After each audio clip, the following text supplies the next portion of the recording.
Hello my dear student, आज पनि म नयाँ क्वेसन लिएर उपस्थित भइसकेको छु।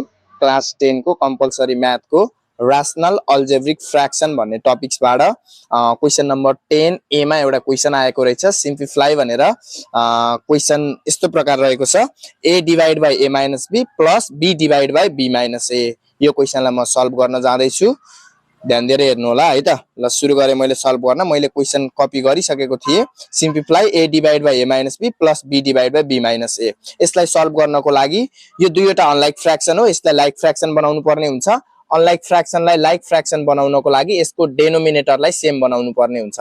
यतापट्टिको डेनोमिनेटर ए माइनस बी छ, यतापट्टिको डेनोमिनेटर बी माइनस ए छ। अब ए माइनस बी छ एउटा, बी माइनस ए छ अर्को, यो दुईटालाई सेम बनाउनु पर्यो। यसलाई सेम बनाउनको लागि हामीले के गर्नुपर्छ भन्दा यो सेकेन्ड को फ्र्याक्सन को चाहिँ डिनोमिनेटरबाट माइनस कमन लिनुपर्छ। ल एकचोटि मैले साइडमा देखाएँ, ए माइनस बी को ठाउँमा ए माइनस बी नै भयो, फर्स्ट को लागि केही पनि नगर्ने। अब बाँकी रह्यो सेकेन्ड को भनेको चाहिँ के छ भन्दा बी माइनस ए छ। अब बी माइनस ए लाई के गर्नु पर्यो भन्दा माइनस कमन लिँदा के हुन्छ भन्दा माइनस कमन लिग्यौ, माइनस कमन लिँदा ए माइनस बी हुन्छ। कसरी भन्दा अब बी माइनस ए छ, माइनस कमन लिँदा यसको साइन चेन्ज हुन्छ। बी को साइन यतापट्टि जाँदा माइनस बी भयो, ए को साइन माइनस माइनस हुँदा प्लस भयो। सो माइनस कमन लिँदा यसको साइन ए माइनस बी हुन्छ। अब यो कन्सेप्ट मेन कुरा हो। यो कन्सेप्ट क्लियर भइसकेपछि अब यसलाई ए माइनस बी को ठाउँमा ए माइनस बी नै राख्नु पर्यो, बी माइनस ए को ठाउँमा चाहिँ माइनस ए माइनस बी लेख्नु पर्यो। यो मैले साइडमा रफ गरेँ यो सजिलोको लागि कन्सेप्ट बुझ्नलाई। ल यो दुईटा अनलाइकलाई हामीले लाइक बनाउँदैछौँ। So A divide by A minus B जस्ताको तस्तै भयो, प्लस बी डिवाइड बाई, अब यो ए माइनस बी छ भने यसलाई के गर्नु पर्दा भन्दा माइनस कमन लिनु पर्यो। माइनस कमन लिइसकेपछि ए माइनस बी भयो। अब यसको डेनोमिनेटर सेम छ, तर यहाँ माइनस छ, यो माइनस र यो प्लसलाई मल्टिप्लाई गर्छ। So A divide by A minus B या plus minus minus B divide by A minus B भनेपछि यो दुईटाको डेनोमिनेटर सेम भयो। सो डेनोमिनेटर सेम भइसकेपछि एउटा ए माइनस बी तल लिने।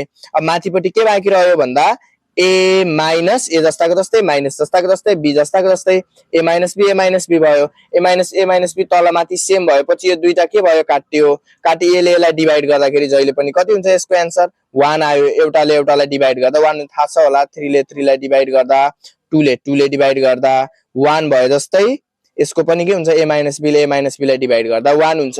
यो नै हाम्रो रिक्वायर्ड एन्सर भयो। यो इक्जाममा 2 मार्क्समा आएको थियो है, गण्डकी प्रोभिन्समा आएको क्वेसन हो यो।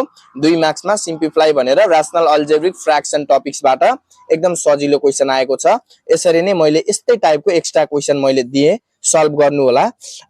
ल मैले लेखेँ है त क्वेसन।